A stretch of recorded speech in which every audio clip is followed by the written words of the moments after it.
Gaurav, it's great to have you. Thank you. We're sorry that Alok couldn't be with us, but we're very happy to have you here. So let's start with, big news coming out of India, the moon landing, 1,000 aircraft jet orders, and here's one data point from the Indian OTA landscape report by WiT, which talks about the value of the online travel market. Can I have that slide, please, Jerry? And so can you share one human data point that you're most excited about that we may not know? So you mentioned the 1.4, 1.5 billion people. And that's true for China as well. It's a similar size, right? I think we just overtook China. What I think we don't realize is how young this country is, right? I'm 44 years old, and 2/3 of India is younger than me. In most rooms in India, I would be the oldest guy around, right? In my company, I'm probably at the 90th percentile when it comes to age. And that's just incredible. If you look at school-going children, right? Children less than age of 15, nearly 350, 400 million kids who are less than 15 years of age. It is just so incredible. That's like, more than entire North America is just people less than 15 years of age. And then you start thinking, these are kids going into the work, they're going to be starting to work soon. They'll start taking life decisions. They'll take buying decisions, purchase decisions, travel decisions. Yeah. And that's like a whole new generation coming in, which is so large. Yeah.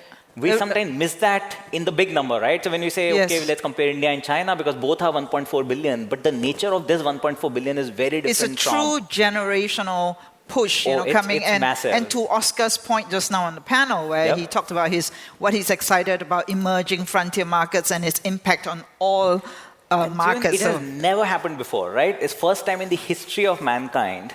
You will have these hundreds of million young, educated kids coming into an economy, and it's going to be unprecedented. Okay, so Alok wanted to share this from his home.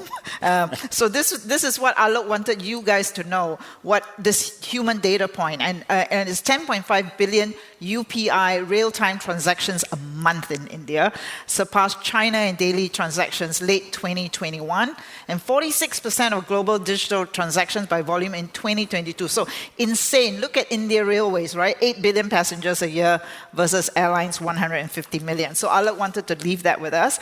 So you and Ixigo, both early movers, you both founded in 2007.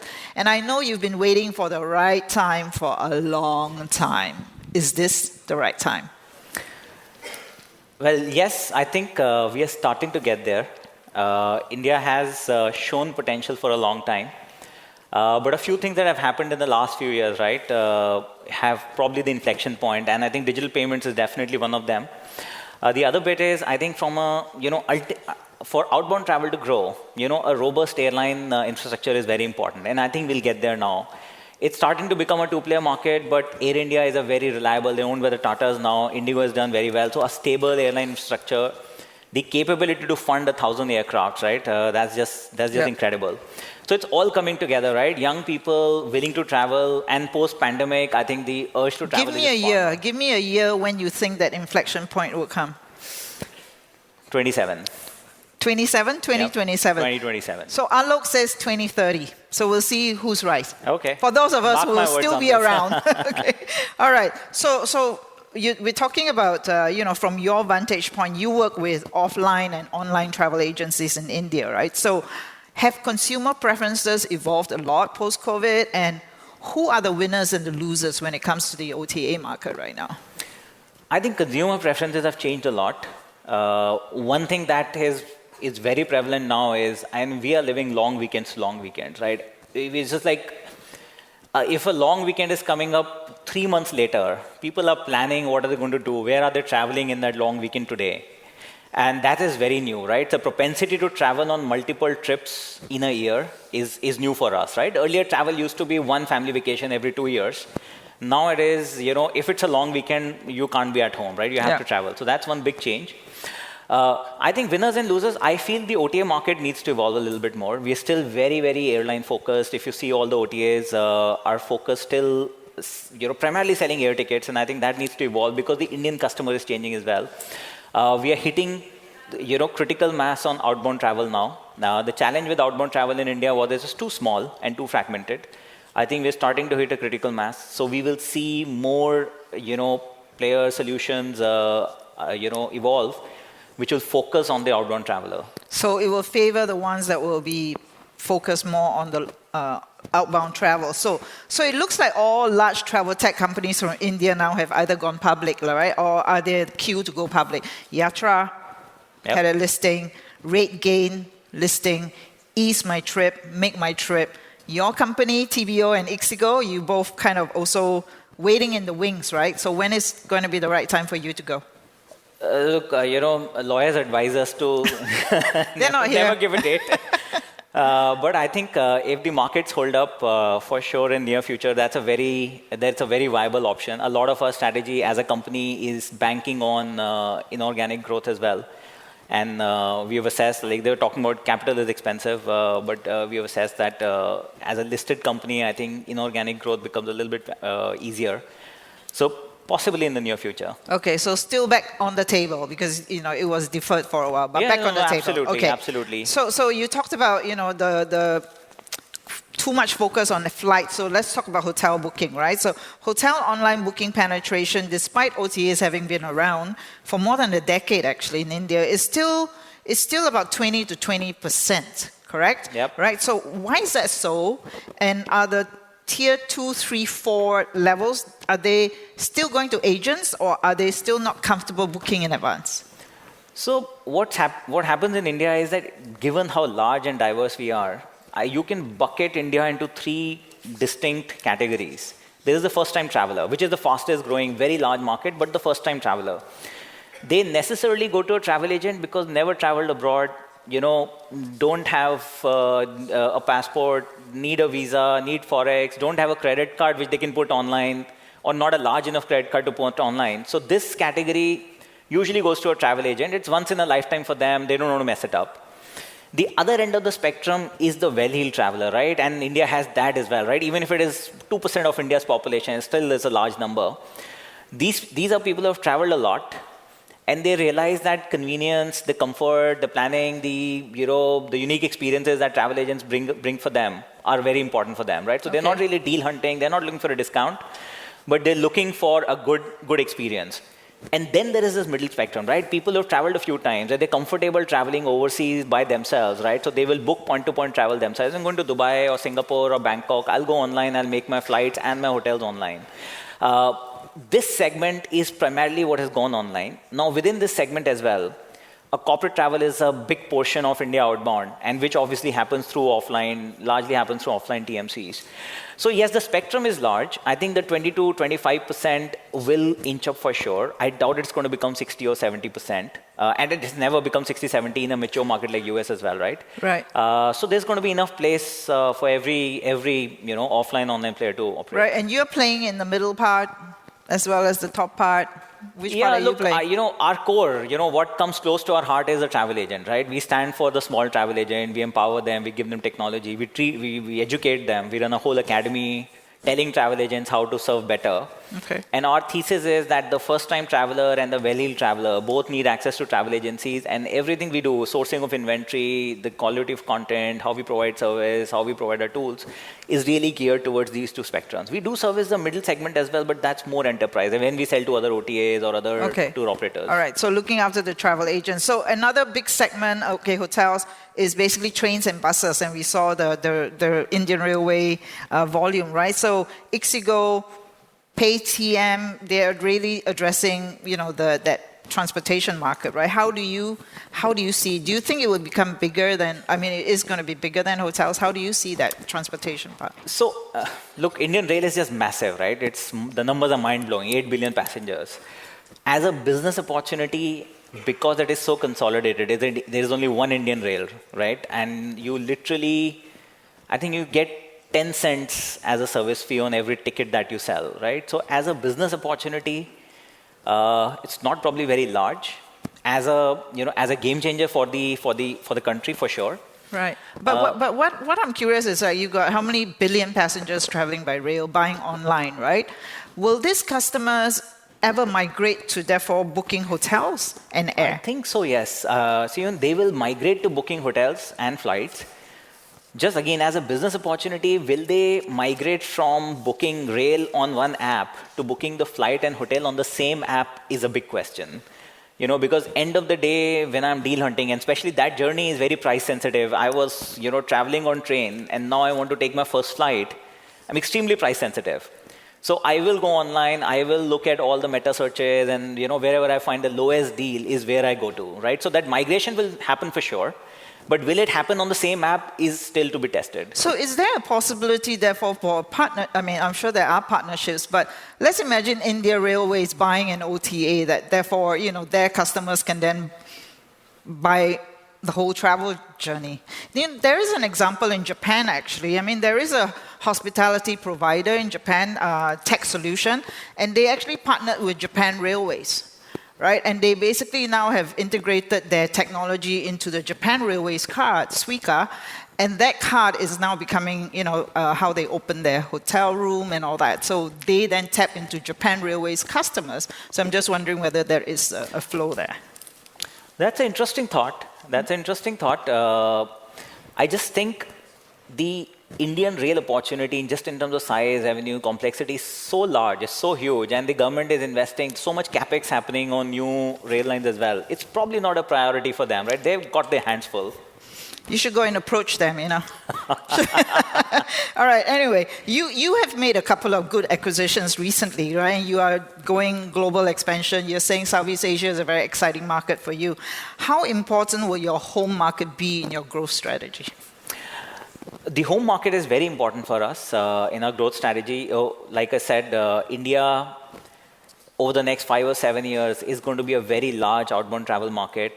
It will grow in leaps and bounds, right? So today it looks very small. It's like 15, 17 million outbound travelers. Of that, a lot of it is students, visa, friends and family, etc. That will radically change. And we also believe that the core thesis is that a lot of this business will happen offline because of the reasons I explained. So India remains very core for us. Just from an inorganic growth perspective, probably not that many options in the Indian market, large options in the Indian market. We are already very large over there. So I think organically, we definitely continue to invest. What percentage of your business is outside India anyway now, revenues? Revenue is almost 2/3 of my revenue is outside of India. 2/3, okay. Yeah. All right, so the best acquisition you have yet to make? What are you looking at? What are you looking at? Have you met anybody interesting? Look, again, we are not supposed to make forward-looking statements. You haven't gone public yet. Well, the clock on not saying stupid stuff on the stage starts much earlier. But I know there are 4 or 5 people in this room I would love to talk to. Okay. We should match them, right? Okay. Talk about air, right? So the way air is unfolding in India is super interesting, right? You have Akasa having its own challenges with pilots. You have SpiceJet running into turbulence with creditors recently. So do you think, take a bet, do you think it will be basically a 2-player race in flights in India, Indigo and Air India? Is that a fair way? I think it's a fair assessment, and I don't see it changing in the near future. I think we are starting to stabilize in that. It's a good thing is I'll still not call it a duopoly, because they have so much capacity coming in, 1,000 aircrafts coming in. So it's unlikely that now, because it's a 2-player market, suddenly fares go up, and the government also regulates it quite nicely. But I think it provides the right stability that we need, right? An airline going down every few years is massive disruption for the OTA, for the intermediary travel agent ecosystem, and for the customers as well. It erodes confidence. Now we seem to be in a situation where we know there are going to be 2 large players who have capability to invest, can be very forward-looking. Like Air India clearly has a 10-15-year vision for what they want to be. And I think that's a great place to be. So while, yes, it's starting to be a 2-player market, right, I think maybe it's for the better. Right. You've said that you really are very lucky to be in B2B because B2C is cutthroat in India. Yep. It is really hard to make profit. But of the B2C OTAs, which one do you respect the most? Look,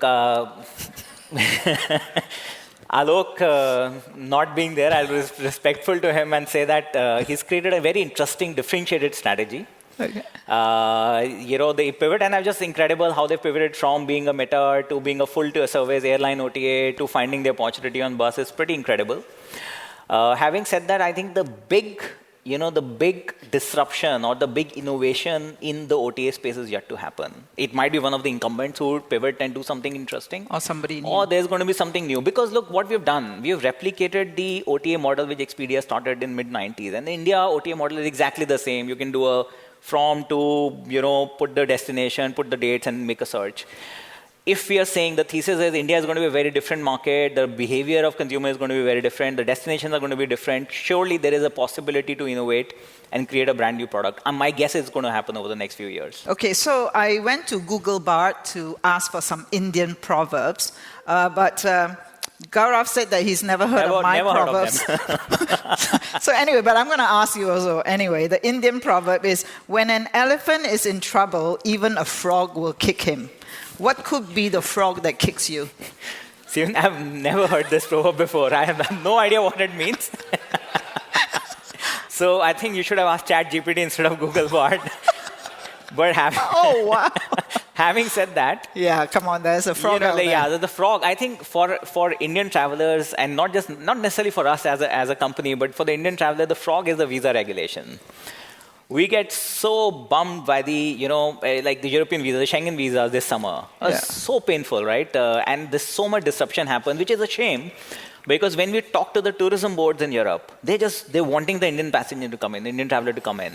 And then the visas keep getting rejected, right? So I think that's been one hindrance. And in general, I think the Indian passport getting stronger over the next few years is going to be a game changer, right? It is getting stronger. Okay, so the next proverb, which you never heard of, is a person who misses a chance and the monkey who misses its branch cannot be saved. I mean, how cool is that, right? Did you ask for Indian proverbs or native Indian proverbs? No, Indian. Yeah, that looks very, very... Okay, maybe I wasn't, good with my prompt. That's the new skill for AI, is you really got to be good with your prompts. Okay, have you ever kicked yourself for missing a chance? I have, Siew, and I think I've learned the lesson as well. In the few times in the past, we let go of hiring, the opportunity to hire top talent because I thought they were very expensive. And in retrospect, I learned that is a huge mistake, right? So learned my lessons there, but absolutely kicked myself for letting the opportunity to hire somebody who would have been a game changer, just saying because they're asking for too much money. Yeah, so you were a bit too cheap then. Okay, all right. So we have Oxfam released a report in January that said India's top 1% owned more than 40.5% of its total wealth in 2021, right? So in this country of extremes where labor is plentiful, how do you balance your human employment with the deployment of really powerful tech these days that can displace jobs? I think that's a great question, and I think travel has a huge role to play in generating employment. I mean, globally, travel is one of the largest employers anyway, right? 10% of the world's population works directly or indirectly for the travel business. Yes, I understand there are going to be opportunities to automate pieces of business, especially like post-booking services or, quotations, and some stuff can be automated. And that's probably from an intermediary selling perspective, but the actual human experience of travel hopefully remains human. It'll be very sad to walk into a hotel and a robot greets you, right? There is a very cultural element of, especially in our part of the world, right? When I say our part of the world, like India, Thailand, Southeast Asia, we are very culturally, just the experience of walking into a hotel and somebody greets you nicely is very cultural, right? You know how it's going to be in Thailand, you know how it's going to be in India, it's different. I think that is the big opportunity for us. That's a big risk as well. When 300 million people join the workforce, you better have 300 million jobs ready.